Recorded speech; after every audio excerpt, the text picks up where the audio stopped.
Hello, everyone. Welcome, welcome. Okay, now we can see those. Let's see who we got in the crowd right now. We're going to be starting in a few minutes, so I wanted to leave a couple minutes today for anyone that was banging their pots and pans to maybe come in and check it out. So if you are in the chat right now, please say hello. My name is Marco. I see we have Gene Fleming, very special guest coming in from Ottawa, Ontario. We got our boy Corey Resilient coming in. What's up, Corey?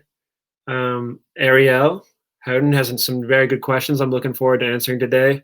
Really stoked for the episode. I hope everyone's doing really well. As I said, we're going to start in about 2 minutes or so. So just giving people some time to get settled and come in. If you are in the live stream, please say hello. All right. I'm going to wait a few minutes here. Fun fact: while we wait, we got about 1 or 2 minutes to go. Hello, Amy. Hello, Adam. How are you doing? Thanks for joining. Hello, Amy, supporter of the stream. Hey, Lee. How you doing? Great to see you, man. Thanks for coming. Should be a good discussion. Adam Farquharson, thank you very much, man. Liam, how you doing, man? Great to have you here. Great to have you here. All right, just about 1 more minute and we're going to get going here. The hat is on today, as you can tell. Oh, hello, Meg. Very special guest right there. Meg Cook, everyone. Yeah, the hair is getting out of control. We might need to, I'm wearing this crooked hat as a result. Oh, there we go. Okay. Just going to leave another few seconds for anyone that feels like joining. Great to have everyone here. This is going to be made live later on. So what you're watching now is going to be reproduced. We're going to be able to broadcast it. That's the word. And yeah, we'll be hopefully sharing it across. So I hope you've brought some good questions today. I'm going to jump right in. My name, again, is Marco Truvia. I'm the founder of the Existence Project. Welcome to you all. Just a quick reminder, if you do want to share this post right now, that would help us out a lot. Don't forget to like as well. And it's great to see all these people here. Hello, Paul Christopher as well. What's going on, man? Ariel, hello. So yeah, before I begin, I just want to do a bit of a territory acknowledgement and just acknowledge a bit of the time that we're in right now as a community and as a society. And in light of the recent events that have happened with the murder of George Floyd at the hands of the police and race riots happening across the entire U.S., there's a burgeoning recognition that things like police brutality, poverty, drug addiction are systemically through racism and racist policies affecting people of color at a very disproportionate level.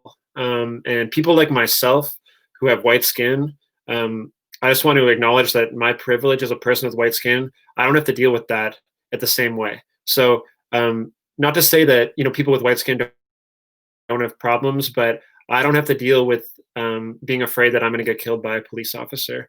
I don't need to be afraid that the color of my skin is going to inhibit me in a multitude of ways of how people perceive me in the world. Oftentimes it does the opposite. Black lives matter, Black lives matter, Black lives matter, Indigenous lives matter. It's relevant to today because we are going to be touching a bit with Lisa about how things like city planning that can start like the formations of our society can create these constructs that are exclusionary and racist. And it starts very early on in the colonial era, actually. And it can create modern legacies that perpetuate out today. And what we're seeing right now is nothing new. This is accumulation of years of racism, both in the States and in the West in general. I want to share another quick story. So I was a door-to-door salesman in Ottawa once upon a time. Not very good, but I did get to go all around the city. And when I was there, I got to realize that I was going around all these neighborhoods. I'm from a white middle class neighborhood, so I was just like, oh wow, this is really divided. And it was a super. I found out Ottawa is a very segregated place. There were poor black neighborhoods. There was Asian neighborhoods, and I was like, this is clearly by design. And so the way that we build cities and cities are built have an intention to them. And for me, that opened my eyes. And I know that it's hard to see that if you're in your bubble, but that exists out there. Right on. See, we got a few more people in the stream. Thank you for joining. We're on Lekwungen territory. The song using a Esquimalt Nation. It's unceded territory. We wouldn't be able to live here without the displacement of our First Peoples before that. Black Lives Matter. Thank you all for coming. This is Up Close. We're going to be examining issues that are facing the street community through interviews that also have a Q&A component for you, the audience, to take part. We're going to be speaking to people with lived experience of homelessness. So last week we spoke to David Arthur Johnston living at Beacon Hill. We're speaking to folks on the front line, and we're also speaking to policymakers with a direct effect on people that are on the street right now. I'm really excited for today's episode. You, the audience, are going to be able to ask questions at the end. We're going to do this one a little bit differently. We're going to have an interview a bit with Lisa where we can get a bit of context on her and where she's at. And then I want to leave a lot of time for you, the audience, to take part and engage with her and ask her your questions, specifically around policy, practice, public space, and homelessness. That intersection is what we're talking about today. Quick community agreements. So respectful use of language in the chat, please. No hate speech. Respecting our guest. Today it's Lisa Helps and other viewers. If not, you're going to have to be booted from the channel. We're glad that you're here, and I invite everyone to take a second to think why they showed up today. Yeah, so today we're speaking with Lisa Helps, and she's the mayor of Victoria.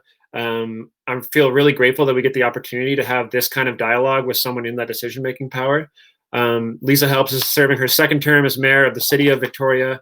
She's the second ever female identifying person to hold mayor's office in the city. You also probably haven't heard, but she created some bike lanes. You probably, didn't hear about that one.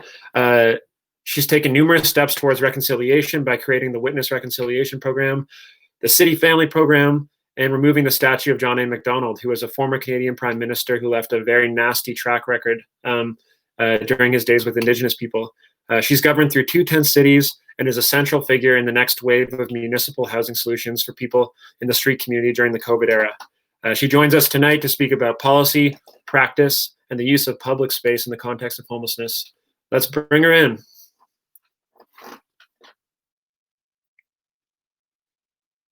Drum roll.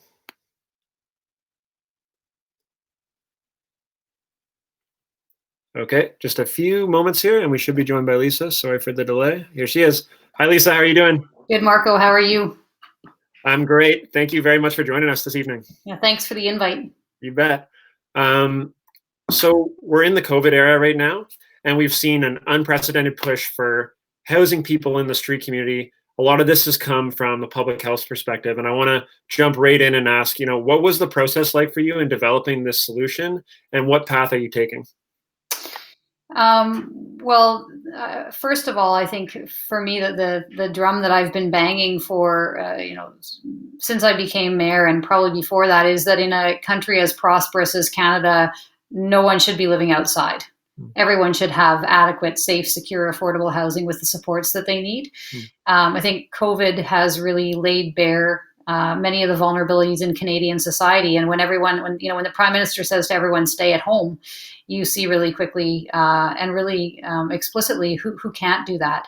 And so for me, it was a duplicate public health emergency. So we've had the opioid public health emergency that was declared in 2016, and then the COVID public health emergency.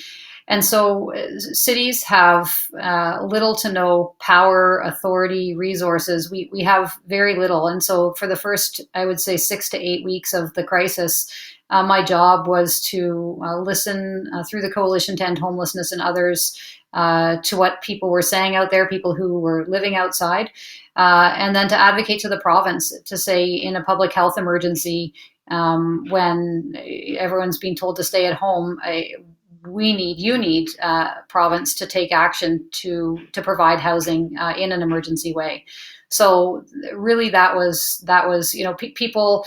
I got so much hate mail when I suggested that the province should rent hotel rooms and let people or invite people who are staying outside into those hotel rooms, and mocking emails from residents here and abroad. And then lo and behold, a couple of weeks later, the province had secured a number of hotel rooms. So my job was to advocate to the province, and then once the province stepped in to just, I guess, watch and keep advocating, because there are still people left outside. Great. And so now that we're here, what path is the municipality taking? So we're renting hotel rooms. Can you speak a bit more to like what's tangibly happening? Yeah, the city's not really doing very much because we don't have the resources to do very much. So the province has rented hotel rooms. The province has now bought 2 motels. The provincial government is providing health support. So there's overdose prevention sites, including inhalation sites at some of the places where people have moved to, doctors and nurses. There are clinics set up inside. Again, that's all provincial leadership and provincial dollars. What the city is doing is we're in a very difficult position because there are still people, everyone's been celebrating, we moved 344 people inside. Well, that's good. But there are a lot of people who are still outside, and there's still more work to do. And again, I think if cities had the same power and resources that the province had, we could do more, and we could do more quickly. Great. I want to jump back into the current reality, but I also want to give the audience a bit of a context on you as an individual. And I'm wondering if you can speak to a little bit of like, what is your understanding or what is your relationship to some of the root causes of homelessness in our society? Well, I think the root causes of homelessness, and I really most of the research and reading that I've done on this in a contemporary context is from Dr. Gabor Mate, and the root causes of homelessness, addiction, mental health are trauma, and I think that often is forgotten when we're trying to find solutions. That many of the people who are living on the street weren't loved properly, weren't held properly, experienced violence as children, experienced poverty as children, and so that is not easy to address and not easy to solve. And excuse me, it's interesting just because I also want to talk to you a little bit about a paper that you wrote about 15 years ago. So I hope your memory's up to date. We've talked a bit about your thesis. It's called Bodies Public, City Spaces Becoming Modern Victoria. And correct me if I'm wrong, but for me, it speaks a little bit to how city spaces are made and what that process was like, specifically in relationship to people that were marginalized, so homeless, racialized in the community. Can you speak a little bit about what you were like, why you went into that topic, and what are some kind of Cole's notes of things that you learned from that? Sure. So yeah, just what Marco's talking about is my master's thesis, which I wrote in the history department at UVic. And really what the beginning point was, I was on Douglas Street one day and looking at two very different people. One was somebody who was sitting on the sidewalk with a dog and a sign and an upturned hat in front of where Chapters used to be. And then right in front of there is a bus stop. And there were a bunch of, for all intents and purposes, similar looking people, but they were, had their backpacks with their little mugs clipped on them. They're waiting for the bus to go up to UVic. And so my question was, as a historian, how had these two very, arguably similar people / bodies, and I don't mean to reduce people to bodies. There's a whole body theory literature that my thesis is written through. But how does city space make room and ease for one type of person, that the kid with their MEC backpack with their mug clipped on it catching the bus up to UVic, and not make space or room for for somebody else. And so that was the beginning point of my thesis. I wanted to understand historically in Victoria, how did this happen? How was our city built around exclusion and marginalization? And so I went back, and actually the source for my thesis, I looked at 4,256 police court records between 1871 and 1901, just as the city was being established, and looked at who ended up in the police court for what reasons, what happened to them, and so on. So that was really, it was trying, my history thesis was to try to understand the genesis of our city as, in some ways, as a place of exclusion. And what did you learn about that genesis? And yeah, what did you learn about that genesis? Yeah. Well, I mean, it's no surprise that the most marginalized people, and it was, shocking and not shocking, heartening and or disheartening and not surprising, were Indigenous women. The most marginalized people, in the records that I looked at between 1871 and 1901, were Indigenous women. And here we are all these years later, and arguably some of the most marginalized people in Canadian society and right here in our region are Indigenous women. And you also point out how placemaking in that context has a modern day legacy. Does that make sense to you? Does that feel like it fits kind of what you're talking about? Like, yeah, I mean, you've read my thesis way more recently than I'm more fresh on it than you are, probably, but there were these, there were laws. There were the vagrant laws that moved people around.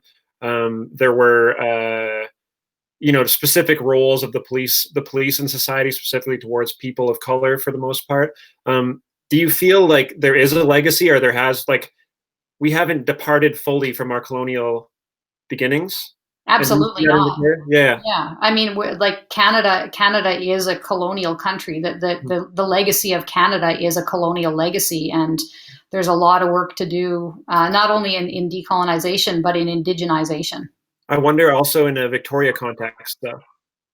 Like, do you see that here in the city? What do you mean? Like, maybe, for example, like, do you see that there are still systemic forms of, how decisions are made, or absolutely. Yeah, absolutely. But I don't, one of the things that I think we do too often in Victoria is point out Victoria as an exception to all sorts of things. We live in a little island bubble, and we think the things that we're doing here, good or bad, only happen here. So I think it's important to situate cities across the country, including Victoria, in a historical colonial legacy that is larger than just the city. And now you've come from a place of, being very critical of the city's inception, and like understanding the colonial oppression that happened at an earlier stage. And, your master's thesis, I don't know if you were planning on a political career at that point, but now you've gone through that and you're the mayor. And I'm wondering, what are some things you've learned throughout that transition? And yeah, how do those early learnings still apply to what you're doing now, or has your understanding grown more? Oh, well, hopefully, if my understanding hadn't grown more in the last 15 years, I think we'd all be in trouble. I mean, that's, as human beings, we're designed to grow. But yeah, I think the benefit of having studied the history of the city, and then my PhD, which I didn't complete, so you haven't read it because it's not done, is looking at a comparison between Victoria and San Francisco in terms of housing, homelessness, and the kind of the governance of poverty between 1930 and 1970. So while the so-called welfare state was built, who was still left out, and why and how. So I think my understanding has broadened. Being the mayor means that I have to be responsible for a whole range of challenges, a whole range of experiences, to represent a whole range of needs. But I think having done a master's thesis like the one that I did, and just having been rooted in a background of social justice, since I knew what the words meant, probably around the ages of 12 or 13, whether it's social justice, environmental justice, that's the lens that I bring to the mayor's job. And I've seen some of the questions in the feed, and so I know we're going to have a pretty interesting conversation about what that means. Great. So what do you view the city's role in supporting its homeless community? What's your stance on that? again, the Canadian federalism is really complicated. There's basically been the same relationship between the federal government, the provincial government, and municipalities since 1867. There's been no renovation of Canadian society, of Canadian federalism. Cities, for every dollar that people pay in taxes, cities get about 8 cents of it, and the rest go to provincial and federal governments. And so, really, the city's role in terms of homelessness, unfortunately, is advocating and managing. And it's not a very good situation to be in. Now, we sold a piece of land, as people might have seen yesterday, and we used the money to buy a site on Pandora. We'll probably be able to build close to 200 units of affordable housing there, with the city contributing the land and the provincial government coming to the table with capital money. But yeah, it's advocating and managing, and that's what you get when you give cities, which have the most direct experience of working with and being closest to people who are homeless and other people. When you give us 8 cents of every tax dollar, there's not very much you can do with it. Mm-hmm. Interesting. So the city's general role isn't an advocacy role, and the main reason for that is because there's not enough resources, you feel like, to adequately address the situation. Is that correct? Absolutely not. I mean, we have property taxes. That's it. We have and utility fees, whereas upper levels of government have liquor taxes and gas taxes and income taxes and all sorts of mechanisms where they can raise revenue and then deploy it to meet social need. And the city of Victoria can't do that. We don't have that power or that authority. Mm-hmm. And I know that for me, that's really frustrating. And I know it's frustrating for a lot of people. Like, you wouldn't believe how many emails I get saying, why don't you just do something about homelessness? Why don't you just build housing? And, devolve responsibility and revenue to local governments. And I know we could respond really quickly. Mm. Interesting. Yeah. The other part, if we were to zoom in on the individual level, another concept that you bring up is called the homeless body undefined. And you really touch on this. There's an element of society that excludes people that are marginalized, but there's also an element that doesn't allow them to create their own space within that and kind of define themselves as part of the place that they're in. And I'm kind of curious, do you feel like the city has a role in that as far as including people in the community? Yeah, absolutely. And I mean, I feel like things like the Existence Project also have a role to play. You've been to my community drop-ins, and one of the most poignant moments in that drop-in, and this was early. So just for people who are watching, hopefully, when City Hall reopens and we can all be in the same spaces together, I invite people into my office once a month, put on the kettle and sit and really just listen, and everyone's welcome. And one of the early drop-ins, there was a fellow who was there, and actually first a woman spoke, and she lived next to a park where people were camping, and this was years ago. And she explained it, in relatively compassionate terms, but still would have been hard for the guy to hear, about how hard it was and how scared she was, and what was I going to do? And then without missing a beat, I just went to the next person on the list, who had come to speak, and he spoke, and he said, well, I'm actually somebody who's homeless, and I'm living in a park. And then right there, as a group, we had a discussion about what does that mean, and for him, for her. So I think that that's one way in which the community drop-in is a really good forum in which people can come and over the years there have been many people with lived experience, people who are homeless who come in and have a cup of coffee and just speak directly with me to share their experiences. Great. One thing that I'm curious about, as far as the space goes, and as far as this individual in the place, and you touch on this as well in your thesis, and just want to let everyone know listening, we're going to be getting to some more contextual questions, but I do believe this ties in a lot, is around the way that spaces are made, whether to include or exclude people, and sometimes there are things that go against each other, and you note a few times in your thesis how there was people were obstructions to the flow of commerce in the city. And I wonder, when we look at things like the park bylaws or something like that, and the duality of the housed needs and the unhoused, and I'm curious, what's your challenge, or what's it been like addressing that? What are some challenges that you're facing? Yeah, that is the biggest challenge.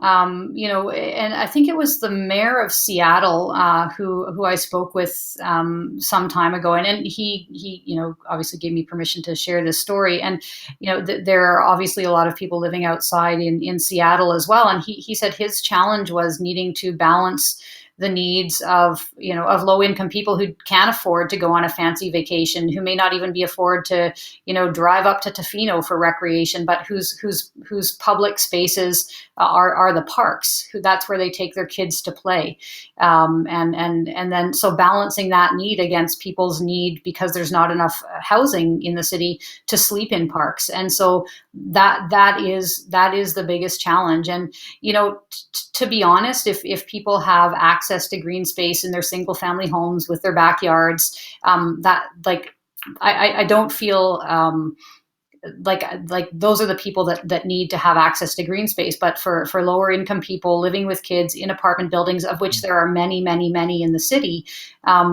access to green space, to playgrounds, to they don't have backyards, so spaces to run and be are important. Again, and my job as mayor is to make sure. And again, it almost goes back to what you asked originally about trauma and having a solid childhood. Outdoor recreation places to be and play are really important for well-being for lower income families, and so they need parks, but also people are living in parks, and so there's a constant tension, and there are no easy answers. Hmm. And so how do you feel? That's an interesting component because you don't often think of the people that need to use public land like parks to like people that are lower income that use parks as their main source of recreation with their family. And I guess what I'm also hearing, so do you feel like the existence of people in a park and this need for people to use parkland, is that something that's combative with one another? Or is something that doesn't work together? Yeah. It can work together. Many of the people who are living outside right now, not all, have severe or some mental health and addictions challenges, and so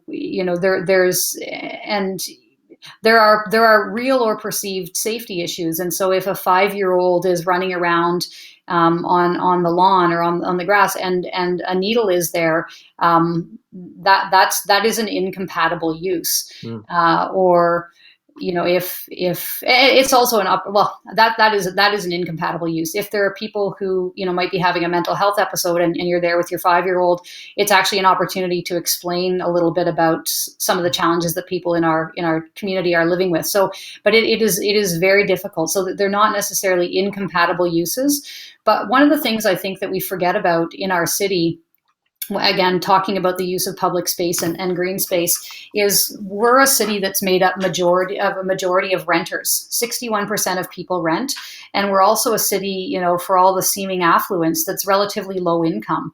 And so my job as mayor is to make sure that people in apartment buildings who are low income also have access to green space at the same time as not displacing people who have nowhere else to go. So it's a constant and difficult tension. Yeah, I guess that's the real tough part. It's like, where do people go? Yeah, there's nowhere for people to Right? go. Yeah. Okay, very quickly, I have a couple more questions and I want to jump right back in and get to the audience here. Yeah. Thank you for joining us, everyone. We're speaking with Lisa Helps right now a bit about homelessness in the COVID era. We're going to get to your questions shortly. So I want to go directly back to the park sleeping, and I'm wondering, how do you feel about the bylaws that exist right now as far as overnight sleeping and the purpose they serve in relation to the homeless community? So the bylaw, Sorry, excuse me. So the temporary overnight sleeping bylaws there's park bylaws that don't allow people to sleep in parks, I guess, during the day. There's the 7 to 7 law where people can sleep overnight, and then you have daytime park bylaws that don't allow people to sleep in parks. yeah. So that's been suspended for about the last 2 months. That's right. Yeah. Yeah. I guess I was kind of wondering, like, prior, how were you relating to that? Like, how do you feel about bylaws and public space, public green space in that relation? Well, I think it goes back to what I just said. It's a real balance. If all of the green spaces in the city were filled with tents, that would leave a lot of potential people who may end up in tents in the future because they're not getting the needs that they have as kids. So it's an impossible situation. I don't know if it's a trick question. I feel terrible that we have to have bylaws that ask people to move. But I also feel that we need to have people need to have access to green space. So we could go around in this circle for a long time. The answer isn't camping in parks. The answer is housing. That is the answer. Okay, and that's a great segue into the modern conversation right now. And so I'm curious, there was clearly a need for people to be housed prior to COVID, but there were difficulties in doing that. And I'm wondering, from a decision maker's perspective, like what was inhibiting this larger move into housing before? And was it like a funding thing from the provincial government?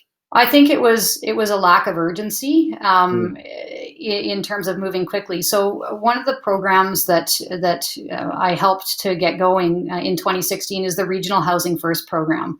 And so while I've been going on and on about local governments don't have money for housing, among all of us 13 municipalities, we mustered $30 million. And then we asked the provincial and the federal governments to match that. And so they did. Again, lots of trips to Ottawa, lots of back and forth. So we have a fund of $90 million for the Regional Housing First program. And that was is a program where all of the units of housing need to be started by the end of 2021. And 400 of the units built will rent at $375 a month. And it's been eons since new units built renting at $375 a month were in place. So it's not that nothing was happening, it's just that everything was happening really slowly. And then COVID came along, and all of a sudden you have Dr. Stanwyck, who's the medical health officer, saying, we can't have people outside. They have nowhere to go. They have nowhere to wash their hands. And now we're in a public health emergency. So I think that did spur the province on to act pretty quickly. But across British Columbia, not only in our region, there are still people living outside, and I guess it's a matter of buying more motels, and hopefully that will happen. Motels aren't housing, I get it, but it's a step up from a tent in a park. Great. So just for the audience, we're going to start taking questions now too. I'm going to continue to ask Lisa some questions, but if you do have some, we are going to bring some up here. One question I want to ask is, how were people experiencing homelessness consulted in the process? You said that you spoke with the Coalition to End Homelessness, but I'm curious, what is that like? Are there people there that are living? Are you talking to people in parks as you go in? And like, what's that process like as far as consultation? Yeah, so I'm the co-chair of the board of the Coalition to End Homelessness, and the coalition ended up running the outdoor sheltering area in Topaz Park. I would say in this latest instance, probably there was not really good consultation at all, because everyone was rushing. Minister Farnworth came in with his order to move people, and then the moves had to begin. The Coalition to End Homelessness is made up of people with lived experience of homelessness. They have a people with lived experience steering committee, but also many of the staff now are also people who have had experience of homelessness. So I know at Topaz, there were morning meetings, community meetings to determine what was needed there. At Pandora, there was I think AIDS Vancouver Island and Solid were on site, but I think probably not a good job was done because everything was really rushed. So we were kind of rushed into a situation. There was already a large problem, and then it felt like something that had to happen really quickly. And as a result, it didn't just feel like it. There was a provincial order to evacuate those two places. Right, there was so pandemic. That's okay, I want to take our first question from the audience here. We have a question about what will be happening past June 25th. Let's bring that up. I don't know, but my feeling is that as long as there's a public health emergency, we're not going to ask people to take down their tents in the morning. It's if the province decides that the public health emergency is over, then that's we'll have to grapple with that. But right now there's a public health emergency and there's a provincial state of emergency. So. One of my big concerns at Beacon Hill Park is that there is going to be a massive fire and the park will burn down. That is one of the things, in addition to people sleeping outside and worrying about not having enough housing. One of the things that keeps me up at night is a massive fire in Beacon Hill Park. And so we'll have to find a way to have it safe for people to continue to stay there, but also have it safe to make sure that there aren't fires. Great. We have one more question coming in about folks who don't wish to be housed. Let's see that up there, Mira. The statement, "No one should be living outside," assumes everyone wishes to be housed in a traditional sense. Further, it assumes a single homeless population. How do you propose to work with homeless people who do not wish to be housed? I don't know. That's a really complicated question. I think, uh, yeah, I don't know. I mean, if maybe the person who's asking the question has some ideas that they'd like to propose as an answer to their own question, that would help me. I don't want to give anyone here on this call or this. It's not even Zoom, this live meeting, any false expectations about what my role is. My role is not to work directly on the issue of homelessness. But the coalition's role is, and so that might be a really great question to pose to and I can take that away and do that, to pose to the coalition lived experience group, to say, there are people in our community, and I know there are people who don't want to be housed, that, ask them what their take is. How do we have a process for that? Okay. And just, I want to go back to the statement, "No one should be living outside." I guess I just want to clarify what I mean is that we live in a very, very rich country, and everybody who wants a home should have one. If people want to live outside, then we'll have to find a way to make that work. But no one should be living outside who wants to live inside. That's a fair point. Yeah, interesting. Okay, we have one more question coming in about breaking the cycle of violence in unhoused communities. Let's bring that up.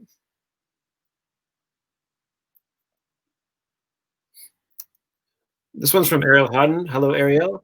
How does Mayor help see breaking the cycle of violence against unhoused people in Lekwungen and Wasanich territories? What steps are required?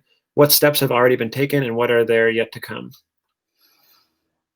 It's a big question. But it is. And maybe could Ariel clarify a little bit more about what she means, or what they mean about breaking the cycle of violence against, because there's all sorts of violence. I mean, there's violence in terms of just the stigma that people who are homeless face. So that's violence, and so that would need one approach in terms of how to break that cycle of violence. And again, I think conversations like this one, but more importantly, the work you're doing at the Existence Project breaks those cycles of violence. Poverty is violence. People living in poverty is violence, and so you break that cycle of violence by giving people enough money and resources to live well. So that's how you break that cycle of violence. In terms of violence that people who are homeless experience from police and bylaw for whatever reason, you train police and bylaw you give them the resources that they need to understand poverty, to understand mental health challenges, addiction. You train people, so you break that cycle of violence. So there are all sorts of ways to break cycles of violence depending on what cycles of violence there are. So hopefully that's identified some of them. That's a big question. And I think, another thing that we work with a lot, I would say, is stigma and the right to fair assumption. So when someone sees you, they just assume, they don't make any of pre-assumptions about you. And I'm curious, as a decision maker, like, how does public opinion and, like, so say there's a lot of negativity coming your way, does that affect your ability to make decisions? No. I mean, that one of the things that I learned very early on, it was actually when the tent city was there behind the courthouse. There was, I realized at a certain point that like a lot of people would write and say, oh, we're glad that this space exists for people, and then that feels good. And then a lot of people would write and be like, you're the worst mayor ever, like blah, like lots of love and lots of hate. And so I just decided at a certain point, let the love come in and let the hate wash through an open heart and get cleaned out. So, I had a woman call me the other day and say, this is not related to homelessness, but she said she wants to be able to drive her car through Beacon Hill Park, because we've now banned cars in the park to make it more accessible for more people. and she said, well, how many should I start a petition? Will that help you reopen the park to cars? And I said, well, you can start a petition. How many signatures do I need to get? And I said, it doesn't work like that. Like, it's not a matter of letters or emails or numbers of petitions. It's a matter of being open to really good ideas that come forward, and balancing the needs of a wide group of people, understanding that there are people who are advantaged in the city. Single family homeowners are advantaged over just about everybody else, even though they're the minority. And so those kinds of considerations inform me more than, negative or positive feedback. Okay, interesting. And do you feel like, is there a case where public momentum and public campaigns can influence the way things go? With all that said, like, say there was like a larger campaign to help support house people, do you think that would be an effective tool in enabling you as a municipality to create that kind of a solution, to create like more permanent solutions? Yeah, as long as, and I know the Greater Victoria Acting Together folks are starting such a campaign, as long as it's aimed at the right place, so people can come to City Hall and well, not now, but petition us and write lots of emails about, can the city please build more housing? And the reality is, as I said earlier, like we're doing the best we can with limited resources, but if the campaign has to be aimed at the right place, and in this instance, it's to show the federal and provincial governments the benefits to providing shelter to those who want to be sheltered. But yeah, I mean, I think right now we get as many emails saying let people stay in Beacon Hill Park as we get emails saying don't let people stay in Beacon Hill Park. So at a certain point, those, it's not a matter of, like, both points of view are being expressed. We just have to find the most ethical way forward. Great. Okay, there's one question here from Steve Woolrich, who's asking, how are the neighborhoods being consulted when in this purchase of hotels and motels? They're not being consulted. I think one of the things that people forget, we are in a public health emergency. We're in a state of emergency, and although it feels like COVID is over, it's not. I mean, when John Horgan undeclares a provincial state of emergency, we'll go back to regular means of consulting. Mm-hmm. The province booked or bought those motels and moved people in. There was no consultation of any neighbors, and that's challenging. But just like in challenging situations, if there were an earthquake, there wouldn't be consultation about who got to live where. There would just be action. Great. We have a suggestion from Corey about future housing. And so Corey is a former storyteller of ours. Let's hear what he has to say. It would be good if land could be purchased instead and find people that want to help the homeless to help build simple model tiny homes or log cabins and teach them to live self-sufficiently, grow food, and learn how to build and live off the land. How do you feel about that as a solution? Love it. I love it. And this is where, I know this is not a conversation about the amalgamation of Victoria into one municipality, but this is where we're so limited. Like Victoria, the city of Victoria is a tiny 20 square kilometer handkerchief of land. There is no land in the city of Victoria to do that. There literally just isn't. And so then what that requires is political will, courage, partnership, etc., from somewhere like, I don't know, Machosen or Souk or even Saanich. I mean, there's lots of land in Saanich, lots and lots of land.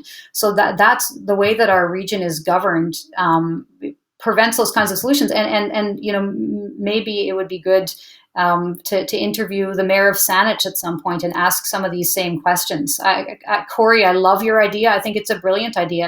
And we know that when people are in situations that they're choosing, like the one you're suggesting, that people can really flourish there. So I think I love your suggestion. That's a great idea to speak to the other municipalities, because it really feels like it's a lot of the onus gets put on Victoria and the surrounding municipalities. Is that true? Well, I wouldn't even say the surrounding municipalities. Just Victoria. Yeah. And again, like, I think we're quite lucky in Victoria because there's a relatively progressive and thoughtful council right now. And but I know, when I was down at Tent City, and I spent a lot of time there, directly engaging and speaking with people. I would go to the morning circles from time to time, and I would say to people, like, just in conversation, it would come up that they were from Victoria, and I would say, oh, okay, where did you grow up? And I was expecting, like Fairfield or Fernwood or James Bay. And after just having said people were, that they were from Victoria, they would say, well, I'm from Langford, or I grew up in Central Saanich, or I grew up in Sydney. And so wouldn't it be great if in the very communities where people came from, if they could have the care and support and housing that they need, rather than having to migrate to a downtown situation? Okay. How have your conversations been with other municipalities when it's come to stuff like this? It's I think David Screech and View Royal have been very I think open. The therapeutic community is housed in View Royal, and then this program I was talking about earlier, this Regional Housing First program, there are about 140 units going into quite a large site in View Royal near Thetis Lake Park. But so other than that, I would say it's what it's really going to take is, in my opinion, political courage from the provincial government. The provincial government can go in, buy land and build housing without the consent of the municipality. It's really not popular to do that, but it can be done. And if this state of emergency continues and we need to build modular housing to get more people inside, modular housing can go up really quickly, feels like a regular apartment building. They're new apartments with modular construction. Then maybe that's what the province needs to do. Great. We have a question about the permanence of current hotels. Can we bring that up, please? So BC Housing has bought 2 hotels and has rented others. Does that indicate that this is going to be permanent? If not, and what is it going to take to make this a permanent move? Hi, Krista. Krista. Hello, Krista. So I'm just going to read it to make sure I'm clear. Does that mean indicate this? So I'm not quite. I'll try and answer the question as I think I understand it. So the hotels, the 2 that the province purchased, Paul's Motor Inn and the Comfort Inn, those will be permanent. Like, people will live there for now, permanently. But in the future, both of those sites could house way more people than the current. So Paul's Motor Inn has room for 75 people. That site is large enough to potentially build a beautiful new building that could house probably 150 people. Comfort Inn site, it's a 4-acre site. I think it's very large. And so I think the province is, and again, I don't know because I'm not the province, but I think they're buying these sites to get people inside immediately. They'll be redeveloped over time, at which point people will be moved, if they so choose, to new modular housing or into the private market. In terms of the other units, that the Hojo and the Capital City Centre and Travel Lodge that the province is currently renting, I don't know what's going to happen there, but Minister Simpson stood up and said publicly that no one would be, who didn't want to be, would be put back out on the street. So that's a public commitment from the province. Krista, hopefully that answers your question. If it doesn't, we can talk on Friday. Great. Thank you, Krista. We have another one about safe supply. Let's bring that up.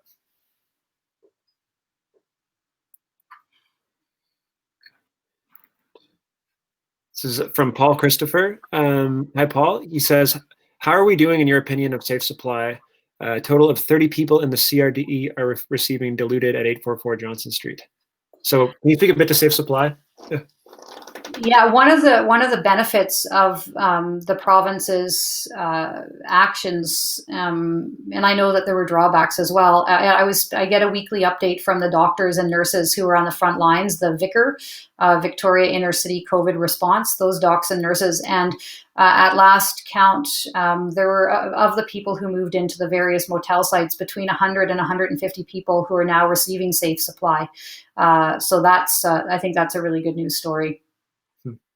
Great, thank you. Just so you know, folks, we have about 5 minutes left here. I'm really sorry if we weren't able to get to your question today.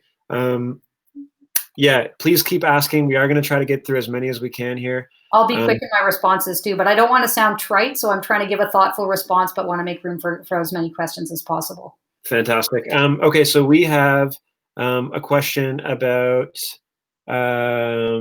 campers in Centennial, Rock Bay, etc. Let's bring that one up.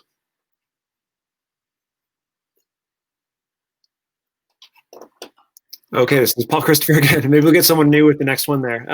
Will campers in Centennial Square, Rock Bay, and other places be offered a motel room? If not, why not? I guess that's probably contingent on if housing becomes available. Yeah, exactly. I mean, the big push from the province was Beacon Hill and Topaz because of Minister Farnworth's order, and really Minister Farnworth's order came from public health concerns. It came from conversations with Bonnie Henry and Dr. Stanwyck. But I am, and we are as a city, continuing to push the province to continue to secure more indoor spaces. And another opportunity is rent supplements. And so I know that the rental vacancy rate is low right now.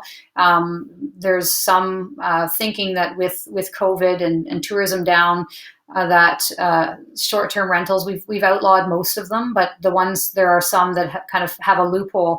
Those may come back into the rental market, and so rent supplements are where the province or the federal government pays a large portion of people's rent. So people may move from motels into the private market. That would then free up spaces for other people to move in. Great, thank you very much. The next question I want to get to is from Meg. She asks, do you think that converted hotels and motels can meet the needs of folks, the residents and the staff, in the same way that buildings specifically designed and created for supportive housing can? Absolutely not. Yeah, motels are a stopgap measure. What we're seeing right now, the Kool-Aid Society is redeveloping an old motel on Gorge Road. The motel currently houses 21 people in supportive housing, and it's going to be those people have now moved to another temporary place. And Kool-Aid's building a purpose-built supportive housing and rental housing project. It's going to have 84 units, and people will get to move into beautiful new homes with the supports that they need. So yeah, motels are a stopgap measure for sure. Great, thank you. Mira, we had an earlier question someone asked prior to the stream around bylaws. I'm wondering if you can bring that up. I think it was Kim.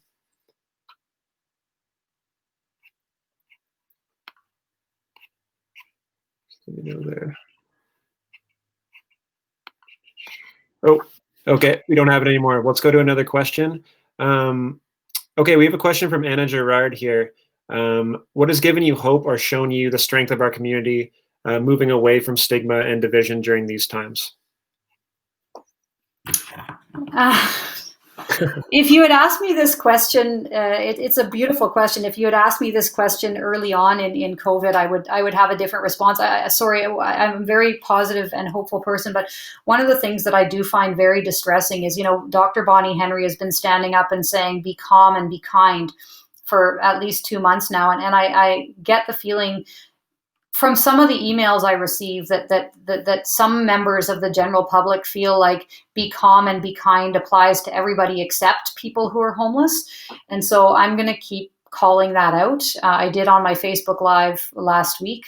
But I think, what does give me hope is that I don't get too many emails like that.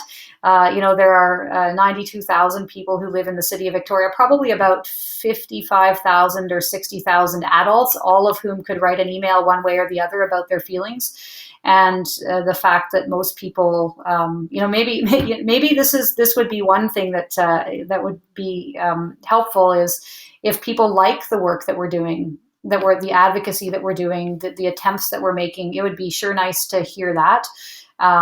Because right now it is really a lot of loud negative voices. But I think the thing that gives me hope and strength is that I'm hearing from the service providers and the frontline workers and the docs and nurses that as people are moving inside, they're starting to stabilize. They're gaining weight. They're getting access to doctors and nurses. So that gives me hope. What distresses me is that there are still a lot of people outside. Thank you very much, Anna. Okay, we're going to do 2 more questions, and I think we're going to have to wrap it up here. I want to bring up Corey as a comment at the bottom, and this is around his experience tenting in Beacon Hill. So he says, I'm going to bring it up there. I've been homeless and tented in Beacon all year, but bylaw kept throwing all my stuff out. I tried to be very discreet, and I stayed to myself. I just wanted to be alone at peace and rest. You're right, there's nowhere else to go, and other options can be more toxic and lead to more problems, burdening one's ability to progress in an unstable environment when you yourself are sober and just trying to survive and stay out of trouble and harm's way. And for him, it was healthier to live outside than in shelters or Beanie or other areas. And I think that's an interesting point because a lot of the shelters can be more of a toxic environment for a lot of people, and that's where an outdoor solution might make sense, I think, or some kind of housing that actually, felt safe for people to go to in that scenario. Does that Yeah. resonate with you at all? What's that? Does that resonate with you at all? Yeah, I mean, I think was it Corey? No, yeah, I think it was Corey earlier who suggested the idea of building tiny homes and living outside. So yeah, that absolutely resonates. During Tent City, the province bought, or they already owned, but they repurposed the youth custody center into a temporary shelter called, don't remember what it was called. Anyways, doesn't matter. People could go there and move outside with their tents in that courtyard. And so that was a good solution for some people. So yeah, absolutely. And yeah, it's challenging. And in terms of bylaw throwing out stuff, we have a new manager of bylaw now, and she's well, I'm not going to tell her own story because that's her story to tell, but she, I think, understands some of the challenges. Again, and I don't know what Corey's situation was right now. If there are barbecues and propane tanks and flammables in the park, bylaw does need to remove those or ask for those to be removed because it could be a public safety issue, and those are some of the challenges. Like, nobody wants a forest fire in Beacon Hill Park, and I'm not saying that anyone who's camping there would deliberately set one. Absolutely not. But accidents can happen. So, but I think an outdoor solution is a good idea. We just have to find a partner municipality to implement that. Great. Okay, we're going to look for one more question, and then I want to give Lisa just a second to sign off here for everyone. Thank you all so much for joining. Let's see what we got here. We got one more coming in from 2 secs here. Anyone that catches your eye by any chance? I don't know if you can see it at all.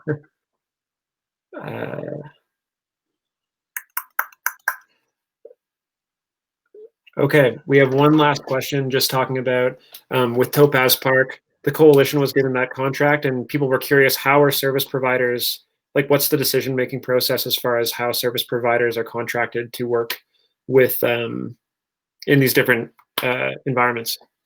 Yeah, I don't know. That's the BC Housing does all that work. Oh, that's all BC Housing? Yeah. Okay. Bit of a lackluster note to go out on, but why don't we find one more? Okay, one more. Let's go. Okay, we have something about the economy from Lisa. Here we go. Lisa Aurora. This is Lisa. She asked a question earlier. She says, during COVID, members of society have really challenged our economic system, the very one that many homeless people are disenfranchised from. How do you see addressing this disenfranchisement beyond a housing first approach? Great question. So is the question about how do we build an inclusive economy? And just like, I think working beyond just housing people, but also in as far as including people and be like through disenfranchisement, like after housing first, let's say. So do you mean through enfranchisement?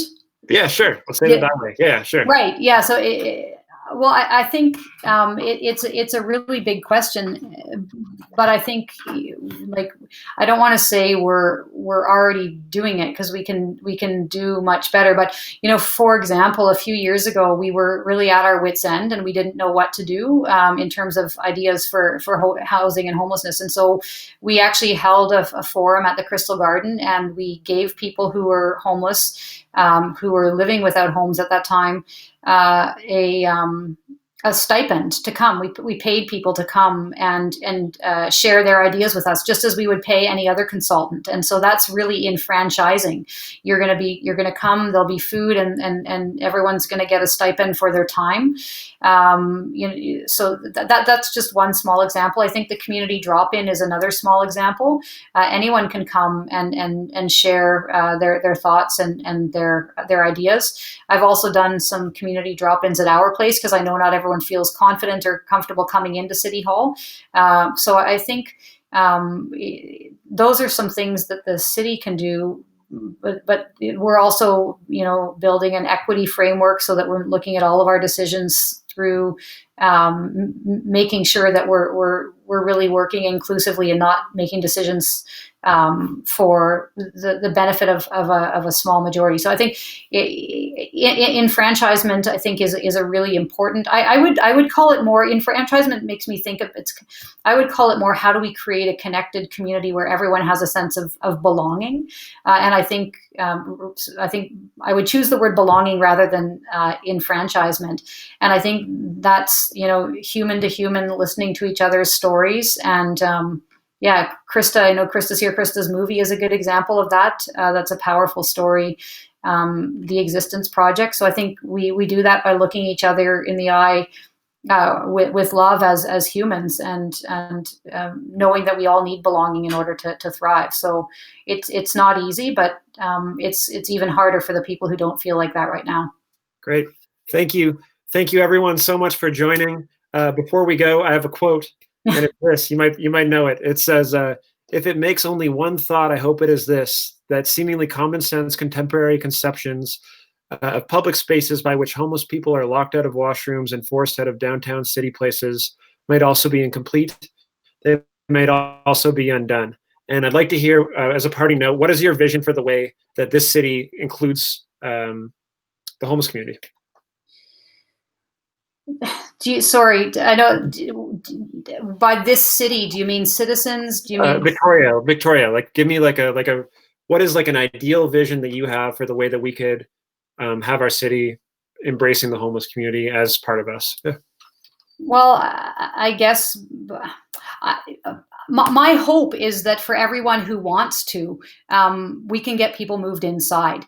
In the meantime, so I take the point that some people might not want to move inside. Mm-hmm. So if we embrace homelessness, it means that we give up, and I don't think that that's what you mean. So I think in the meantime, we need to continue to listen. We need to continue to learn. We need to, when I was earlier in my term, I had kind of the time and wherewithal to go down to Tent City and be there and talk with people. Now I'm in the middle of managing a public health emergency and a state of emergency. So I think that there's what I don't know if it's what I can do, or if I could wave a magic wand. Is that what you're asking? Wave a magic wand. What I would do if I could wave a magic wand is that when people were walking down the street and encountered somebody who was clearly living outside, that they would stop and say hello, that they would stop and have a conversation, that they would ask, how can I help? What do you need?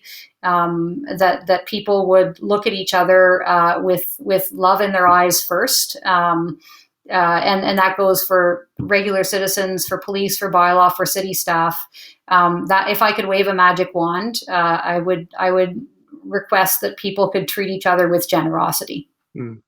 Thank you very much, Lisa. We really appreciate you joining us. Yeah, thank you. Thanks to everyone. If people wanted to ask a question that they didn't get to, anyone can just email me. I'm really easy to find. It's just mayor@victoria.ca. So if you send your questions to me that you didn't get to ask, I'll do my best to answer them. And Marco, I just want to thank you for all the work you're doing at the Existence Project, and to everyone on the text stream. Thanks for your questions. Great. Have a good night, Lisa. Okay, you too. Bye.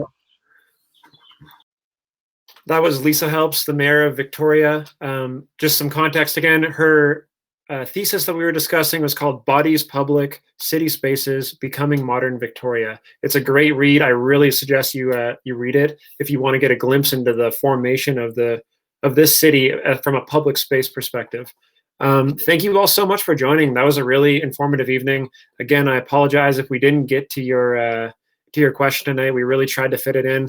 It's also a bit of a challenge to sit here, have a conversation, and be paying attention to the chat at the same time. So I hope you can have some compassion there. So you've heard a little bit about what are the pressures that are being faced by municipalities right now as far as getting permanent housing done. So from Lisa's vantage, there were limits to their resources, but there was also limits to space that were taking part. So we have a call to action tonight. We're working with the Greater Victoria acting together on an initiative. We're going to throw it up here. So what they're doing is they're trying to lobby every municipality in the Greater Victoria area to get them to sign on to these points: creating permanent housing that's equitably distributed, creating peer-informed wraparound supports, and stuff that's staffed with safer supply. It's a great initiative. It's over 500 people that are taking part. They just got Victoria to sign on. If you're interested in supporting you or your organization, please contact the email below, Chet, CHET at gvat.ca. Chet's a great guy. He runs the thing. And I think that that's a way that us as a community can come together and at least make sure that this isn't just a temporary blip, flash in the pan. We need to ride this momentum home and house people and do it in a way that is compassionate and consulting them in the process. I'm going to give people just a second there to look at that. We also are going to have information in the comments section for you to check out afterwards. So don't worry if you don't get this. Next thing I want to bring up is just our graphic that we had from last week. Last week, we spoke with David Arthur Johnston. He is a man living at Beacon Hill Park right now, and he was, it's really hard to see from that vantage point. Maybe we can make it bigger. There we go. So this was done by Lisa Aurora at Get the Picture, getthepicture.ca. Yeah, so this infographic, if you're interested in checking it out, it's on our Facebook, it's on our website, theexistenceproject.ca. And maybe Mira, if we could just get that email. Oh, you got it there. Okay, cool. And all of the sessions that we do are going to have this kind of an infographic afterwards, thanks to Lisa. So it's a great resource to share with your community groups if you want to have this discussion. So you can find those again on our website and on the Facebook page that we're hosting, the Existence Project Facebook page. Last thing before we go, we've had a great episode. If you are someone you know is experiencing homelessness during this pandemic, has lived experience of homelessness, is currently working frontline, or is doing policy that's going to affect people on the streets right now, we would like to speak to them and create a forum for us to understand their process and also give you, the audience, an opportunity to interact with them and ask questions. For anyone from the street community, we have an honorarium that we offer for folks. I'd like to meet with people before, make sure that they feel comfortable. I really like to build a relationship before I put someone into this kind of a position. And there is some training if people are open to it. You can follow our page for ongoing updates. Theexistenceproject.ca is our website. We also have an Instagram, which is @theexistenceproject. Thank you, lastly, very much for joining. Thank you, Amy Dove, Mira Matthew, Adam Farquharson, our website guy from West Coastal Creations, and lastly, Lisa Helps for taking an hour of her time this Wednesday evening to join us. We look forward to the next one. It's going to be in 3 weeks. Keep an eye out for it. Black Lives Matter. And yeah, thank you all for joining. I'll see you next time. Goodbye.